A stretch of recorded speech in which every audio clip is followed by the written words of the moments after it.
अस्सलाम वालेकुम नाज़रीन, मेरा नाम तैयबा आवान है और आप देख रहे हैं नया दौर टीवी। इस टाइम मैं अगर बात करूं तो मैं मज़ंग के इलाके में मौजूद हूं और ये जो मज़ंग के थाने के इलाके में एक वक़ुआ पेश आता है कि एक ही घर के 3-4 अफराद को जी घर में घुसकर कत्ल कर दिया जाता है और कत्ल करने वाला शख्स जो है उसकी उम्र की बात करें तो 45 साल शख्स है।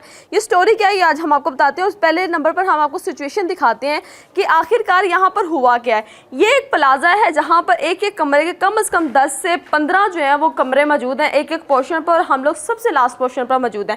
देखिए नीचे हर तरह की आबादी, हर शख्स नीचे जो आपको चलता हुआ नजर भी आ रहा है, हर घर है और वहाँ पर अपना एक सिस्टम चलाया जा रहा है। अगर इस घर की बात करें तो ये घर वाले जो कि कल तक बल्कि सुबह तक यहाँ पर मौजूद थे और इंटरव्यूज़ वगैरह भी दे रहे थे, ये भी अब ताला लगा कर यहाँ से जा चुके हैं। फिर बात ये आती है इस एक कमरे की, जो कि एक कमरा एक खातून ने किराए पर लिया हुआ था और किराए पर ये कमरा लिया उसने एक प्रॉपर्टी डीलर के ज़रिए। जब एक प्रॉपर्टी डीलर के ज़रिए उसने ये घर रेंट पर लिया, ये एक कमरा जिसमें वो अपनी 21 साल बेटी के साथ और अपने बच्चों के साथ ज़िंदगी गुजार रही थी, अपने शोहर से अलहदा रह रही थी। इसका ताल्लुक जो है वो ननकाना साहब से था।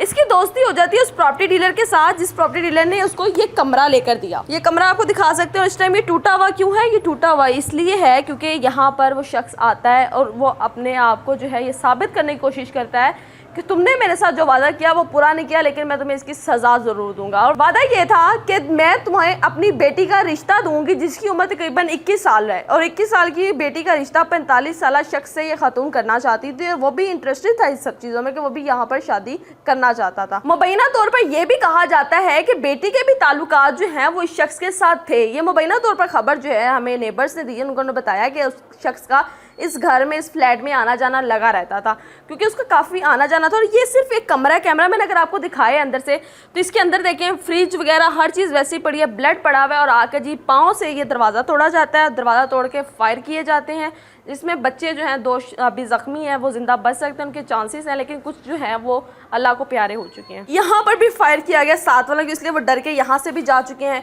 ये कमरा, इस कमरे में चीज़ें आती हैं। उसके बाद आपको दिखाते हैं कि देखें ये चीज़ें निकाल के बाहर रख दी गई हैं। ये ब्लड देखें आप तकियों पे, ये ब्लड बच्चों को मार के तकिए जो हैं उनके मुंह पर रखे गए हैं।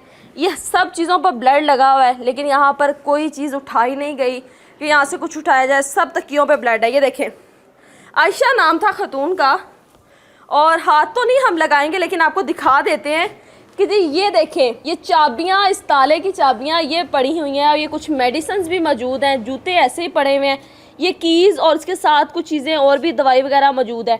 ये देखें बुक्स बच्चों की पड़ी हुई हैं, मेडिसिन पड़ी हुई हैं, ये सब मेडिसिन हैं, कपड़े हैं और ये बैग जो कि बच्चा शायद कोई एक आधा स्कूल भी जाता होगा।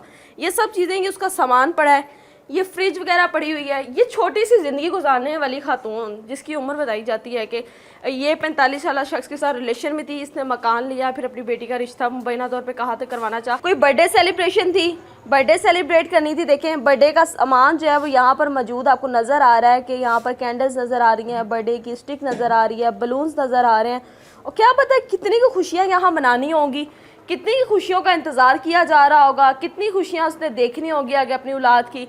अब ये तो बेहतर हाल अल्लाह ही जानता है कि आखिरकार ऐसा हुआ क्या। लेकिन उसके बाद ये भी बताया जाता है कि उस शख्स ने ये सब करने के बाद, फायरिंग करने के बाद, इनको कत्ल करने के बाद खुद भी खुदकुशी कर ली है जी। उसने अपने आप को खत्म कर लिया ताकि ये मामला जो है यहीं पे ख़त्म हो जाए। अब देखते हैं कि ये केस किस तरफ जो है वो जाके बाजी लेता है और क्या पता चलता है कि इस केस का, क्योंकि इसको इंसाफ दिलवाने वाला कौन आएगा। बहस कहाँ से शुरू होती है? बहस स्टार्ट होती है कि तुमने अपनी बेटी का निकाह किसी और शख्स से क्यों किया।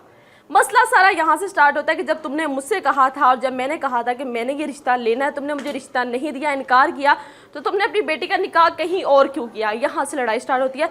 हमारे साथ एक क्राइम रिपोर्टर भी मौजूद है, इनसे बात करते हैं। जी हमारे साथ इमरान भट्टी साहब मौजूद हैं जो कि यहाँ पर रिकॉर्डिंग के लिए भी आए थे क्योंकि अहले मोहल्ला बात करने के लिए तैयार नहीं है। कोई भी शख्स ये हमें ऑन कैमरा नहीं बता रहा कि यहाँ पर क्या होता था, लेकिन ऑफ द कैमरा में सब ये बता रहे हैं कि इस खातून के पास ये प्रॉपर्टी डीलर मिलने भी आया करता था और यहाँ पर इसके ताल्लुकात जो हैं उस शख्स के साथ थे कि उसका आना जाना यहाँ पर अक्सर नॉर्मल रूटीन में लगा रहता था। अच्छा इमरान, अभी यहाँ पर आप आए, आपने देखा कि ये एक ऐसी वारदात थी जो कि आप सोच भी नहीं सकते आम रूटीन में कि एक शख्स जो है वो घर में घुसता है सरेआम, इतने ज़्यादा फ्लैट्स होने के बाद आकर यहाँ पर कत्लो गारत हो जाती है। आप इसको किस नज़र से देखते हैं? पहली तो बात ये है कि आप किसी फ्लैट में रहते हैं तो उनकी सिक्योरिटी का लाजमन ख्याल होना चाहिए क्योंकि हर कोई अलग अलग घरों से यानी कि दूर दराज से आए होते हैं। सेकंड ये यहाँ पर बच्चे ने मुझे बताया कि रात को मैं सोया हुआ था तो मुझे आवाज़ आई है मेरे पापा उठे हैं मगर हम बाहर नहीं निकले। फिर उस बच्चे का ये भी कहना है कि हमने इस खातून को देखा भी हुआ है और बाज़ औक़ात ये जो खातून है गली महल्ले के किसी भी कोने में खड़े होकर उस शहजाद जट जो नामी शख्स है प्रॉपर्टी डीलर उसके साथ झगड़ा करती थी, यानी कि लड़ाई झगड़ा भी रहता था। और बाज़ औक़ात एक और ख़ातून से हमारी बात हुई तो उस खातून का ये कहना था कि अक्सर ये गली में नीचे खड़े होकर एक दूसरे को गालियाँ भी निकालते थे।